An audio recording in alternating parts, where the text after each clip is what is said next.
Have you ever made a cosplay no one recognized? How about making a version that only appears in one episode? Or the pajama version of your favorite character? Or a character from a 20-year-old manga? You name it. If it's weird, I probably want to make it. Try and change my mind. Welcome to Cosplayland. I am Alice. And I have been a cosplayer for almost 15 years now, which is insane. And through all the years of cosplay, I have made quite a lot of characters that may have not been as popular as I would have hoped. Actually, you can say I am an expert of making obscure characters nobody knows about. It's amazing how even in this weird community you can be even weirder by choosing to cosplay characters nobody knows about, or definitely they don't remember. So let's talk about how to cosplay a weird character successfully, if that is possible. I am going to give you a few reasons to carry on cosplaying your obscure characters, even if everybody else seems to be jumping in trends and wearing the newest characters from the newest anime and video games, and you are still stuck with the other ones because you like them. I'm guilty of that. I love my weird characters. So here's a few reasons why you should be wearing those obscure characters instead of jumping in trends, if that's what you want. Reason number one.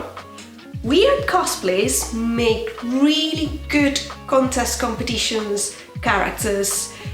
I don't know if you remember the time in which Miku from Vocaloid was very fashionable, and every other competition had 5 Mikus singing Vocaloid songs, and it just became just a problem of, if I hear another Miku, I'm just gonna go up there and just take off those ponytails of that cosplayer, even if it's not their fault, because obviously Miku is cool. So yeah, when you go to a competition, you do want to stand out, and if you're gonna be wearing the same cosplay as 5 other competitors, you may be putting yourself up for failure, because you will have to compete with what other cosplayers with the same cosplay may be doing. They may even have a similar skit or a similar performance planned, because after all, it's the same character. So if you go with a very weird and obscure character to a competition,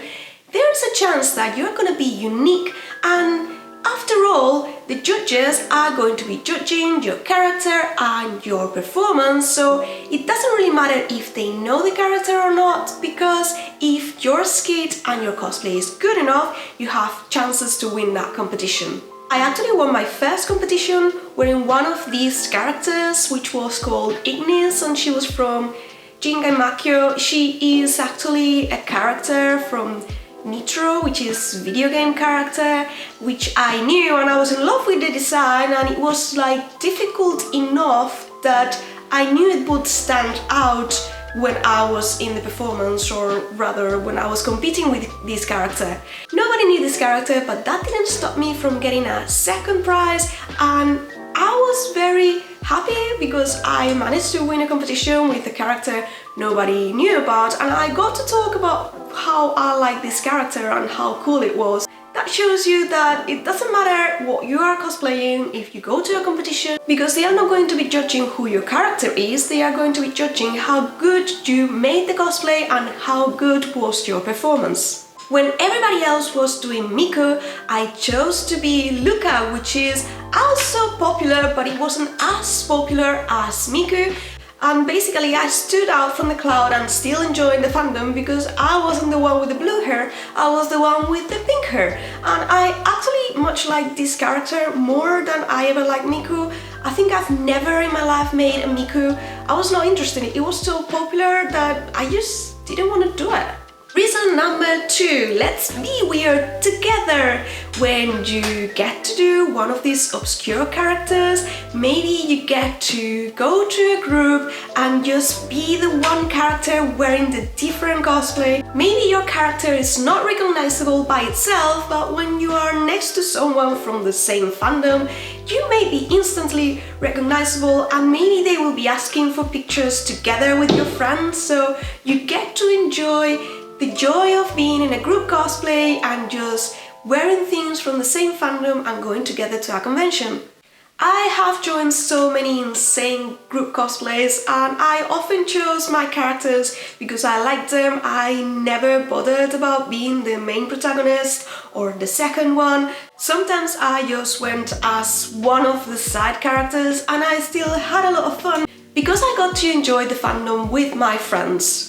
I can almost guarantee you, if I were to go to a convention with my Catherine cosplay, nobody would recognize me ever. However, when I went to the convention with my friend dressed as the other Catherine, which is the protagonist of the story, and she is the one that is very known and on the cover of the video game, everybody knew who she was, and by association they knew who I was because I was part of the same fandom, and the people who knew about the video game knew that we were both from the same fandom.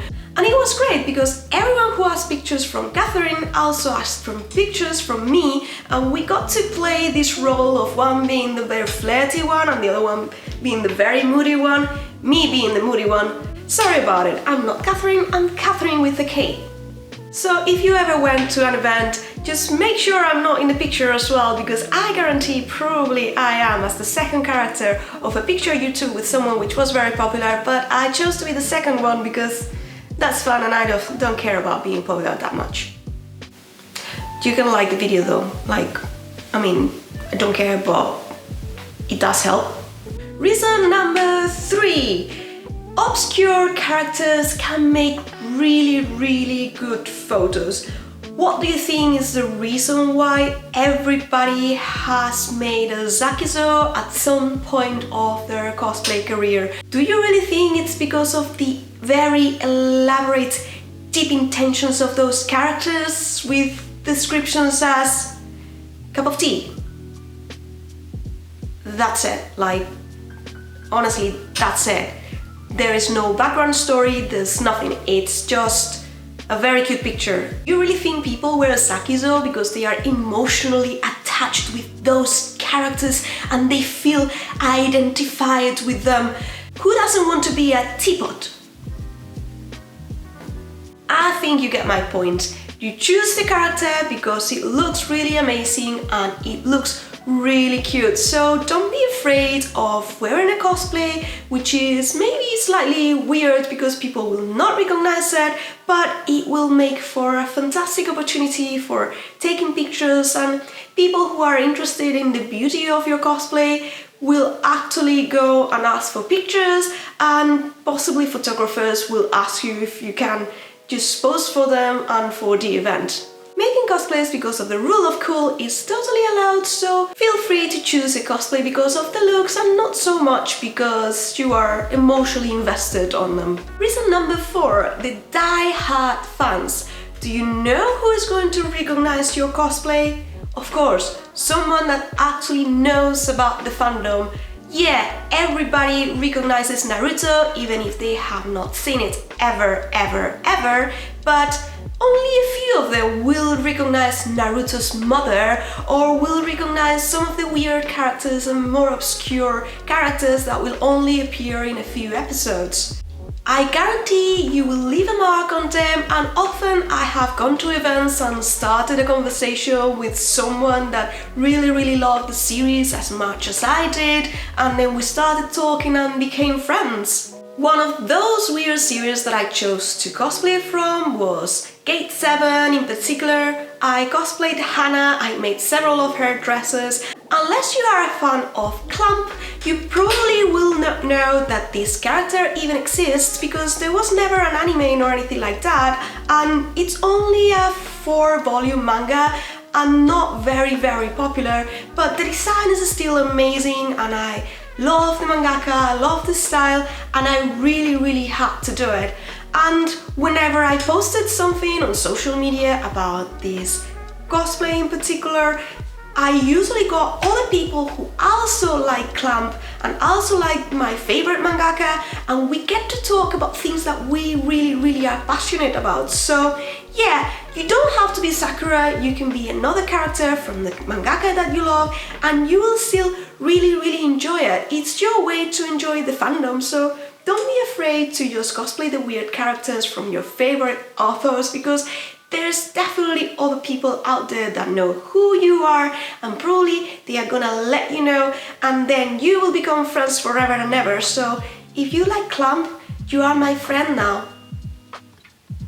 Reason number 5, cosplay gatherings. Because yes, in every convention there's going to be a cosplay gathering, and honestly, you can get cosplay gatherings for very weird stuff, even from books. You name it, you can just get fandoms gathering together to just recreate the whole scenes of your favorite mangas, anime or comics.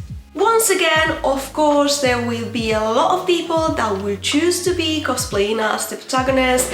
I remember once I went to a Ruby cosplay gathering and there were like 5 rubies, 3 ways, and you know, a lot of the main characters many times. And don't get me wrong, it's okay to be wearing the same cosplay as someone else, but at the same time it was so satisfying to be the only one that went as Raven Branwen. And once again, if you have not watched the series, you wouldn't know who this character is, but if you have, she is actually super cool. And I was very happy to wear this cosplay, and everybody in the gathering recognized me as being Raven, and it was great because, you know, when you talk about it, you can say, oh, who were you in the gathering? Oh yeah, I was Ruby number 4, or you can say, I was the Raven.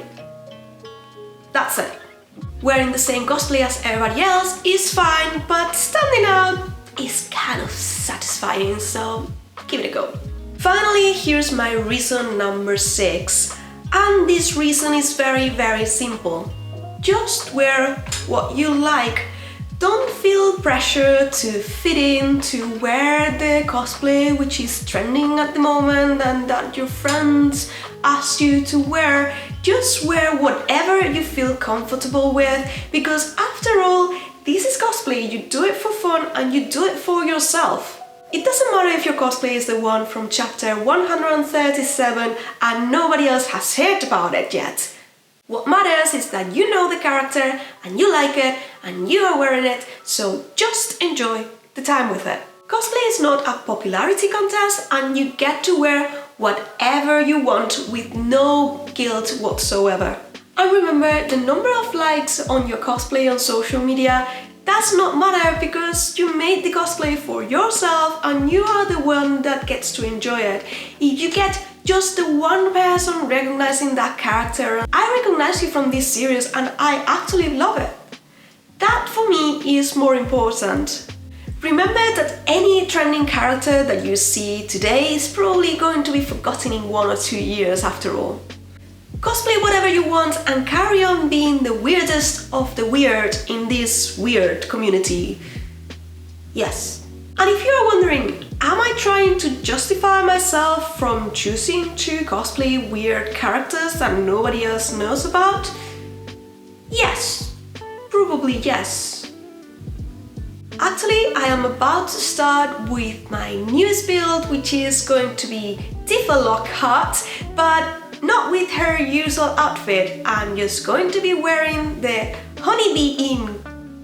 And if you have played the game, you know what this cosplay is, but if you don't, probably you will just think, hey, she's just a bee.